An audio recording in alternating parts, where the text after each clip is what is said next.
Welcome to the Banker Lamp. Please enjoy the video. In this video, I will explain how to make rice roti soft. First, ensure you use very fine rice flour for the best texture. Next, the temperature of your water is key. It should be hot, almost boiling, to properly hydrate the flour. This initial step is vital for creating a pliable dough that will result in wonderfully soft rotis. Let's get started with the ingredients. To prepare the dough, combine 1 cup of fine rice flour with about 1½ cups of hot water. Add a pinch of salt and a teaspoon of oil to the mixture. Carefully mix with a spoon until it cools enough to handle, then knead for 5 to 7 minutes.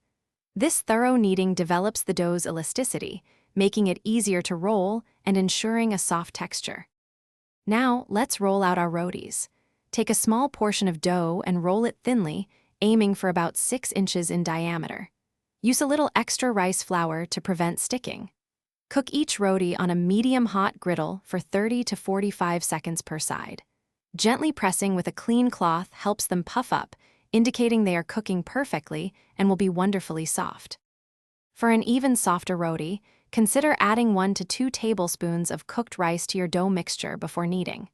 This simple trick significantly enhances the texture. Once cooked, stack your rotis and cover them with a clean cloth to keep them warm and prevent them from drying out. Serve these delicious, soft rice rotis immediately with your favorite accompaniment. Thanks for watching. If this was helpful, leave a like and consider subscribing. See you next time.